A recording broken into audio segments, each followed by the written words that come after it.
Lovely people. Welcome back to our Monday Marketing Motivation. My name is Jean Grunnert, and I'm the president of Seven Oaks Consulting. We're a business-to-business content marketing and RFP support company. And each Monday, I bring you a short video with a marketing topic. I teach on the topic for a few minutes, and then I give you homework. So today, I used to pull out a little hat and do like picking a little word from a hat. We're just going to talk today without choosing a word. This has been on my mind because over the weekend I got this like onslaught of email newsletters, which I never subscribed to. So I wanted to talk today about best practices related to email newsletters. So are you ready? Let's get started. Got a little show and tell today. So good morning, everybody. This is Jean from Seven Oaks Consulting. And today for our Monday Marketing Motivation, I wanted to go over with you email newsletters, specifically the do's and don'ts of all different types of newsletters. These are the newsletters that appear in your inbox. Most of the time you subscribe to them, but I tell you lately I have gotten so many that have not I've not given permission to people to send me that I really wanted to spend this time going over best practices. Ready? Let's get started. So first, why even bother with a newsletter, right? So many people say, well, everybody and his brother sends these out. Why should I bother? There's a concept in content marketing, owned versus rented land. And what does this mean? It means that in some marketing channels, you own the channel and completely control that channel. You control the content that goes out. You own it. Nobody can take it away from you. Rented means just what it sounds like. You're there by the grace of some other entity. You don't own that channel and it can disappear on you in a second. Now, what does that look like? Well, owned marketing channels are things like your website and your email list. And your email list is what you use for a newsletter. Rented land can look like your social media profile, your LinkedIn followers, your Facebook page.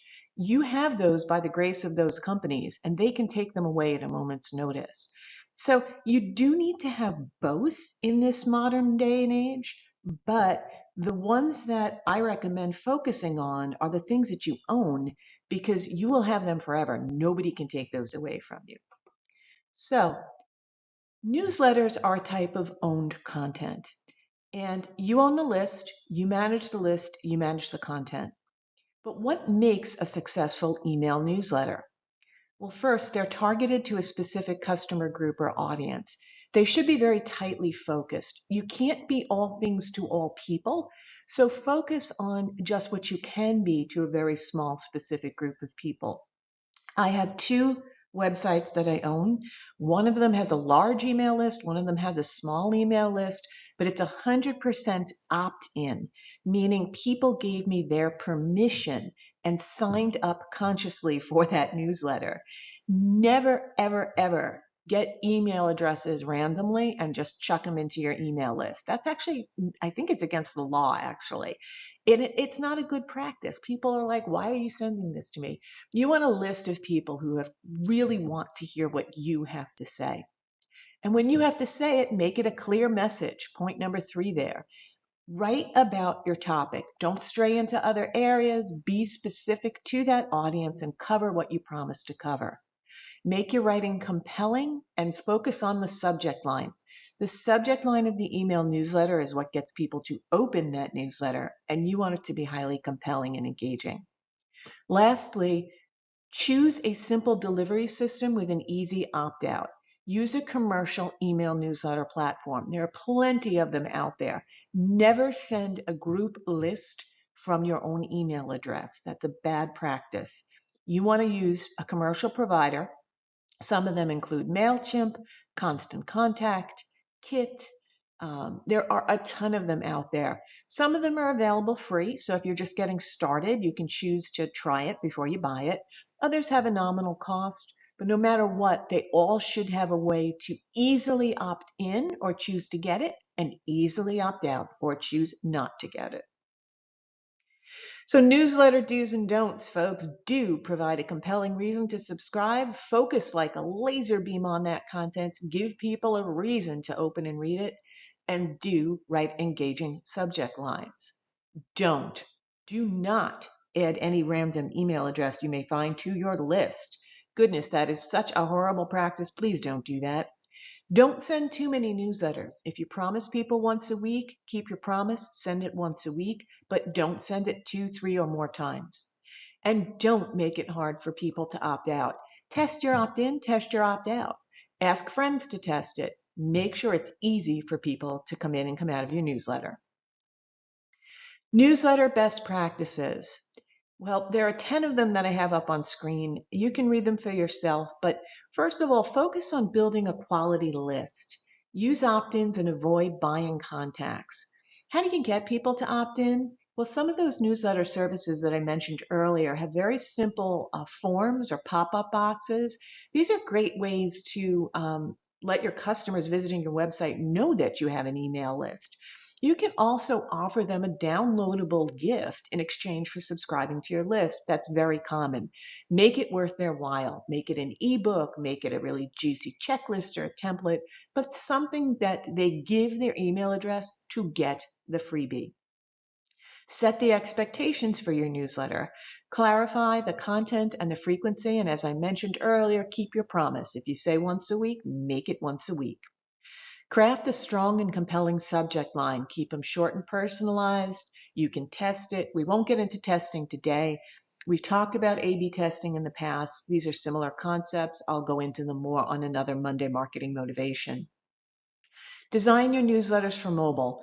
Right now, depending on the audience that you're marketing to, your email list, or people visiting your site or looking at your content, it's 50-50. I have one website where more people look at it on desktop than mobile, and the other is the reverse. So you have to look at your own metrics, but in general, today's best practices is designing things to load quickly, easily, and be scrollable on mobile devices.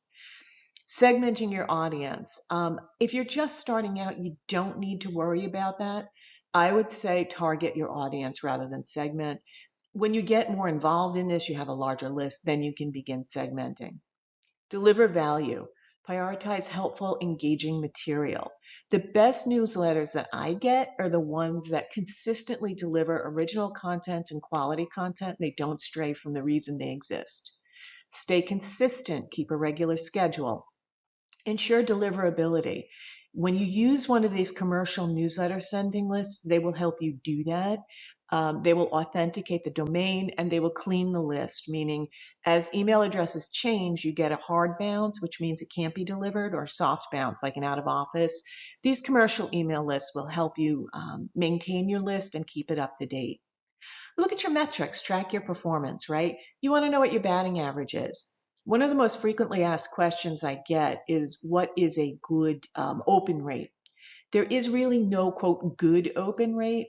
It depends upon your industry and your specific list. I aim for 20% or more. Both of my email lists are around 40 or 50%, which I consider excellent because it's consistent. It means I'm doing something right. If your open rate and your click-through rates drop below 20%, most of your open rates, something's off. You need to go back in and check your content usually and make sure that you are delivering relevant quality content consistently. Lastly, as I mentioned earlier, respect those opt-outs. Don't spam people. If people don't want your content, why are you marketing to them? They're no longer interested in what you have to say. That's fine. There are plenty of other people out there who want to hear what you have to say and are interested in getting engaging, useful content.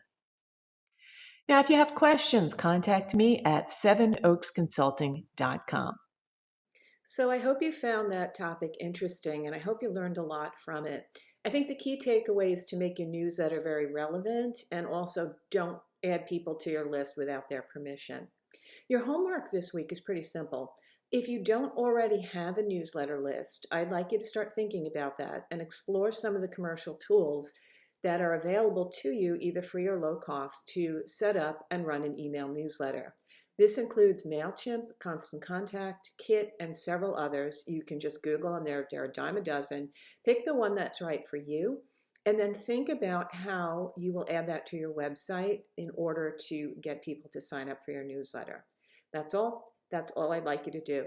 If you already have a newsletter, but you haven't sent it out in a while, dust it off, get it going, and contact your customers. I'm sure they're going to look forward to it. My name is Jean Grunert. I am the president of Seven Oaks Consulting. I offer outsourced fractional content marketing leadership, content marketing services, writing services, and RFP or request for proposal support. I can be reached at sevenoaksconsulting.com. Thanks for watching. I'll see you next week.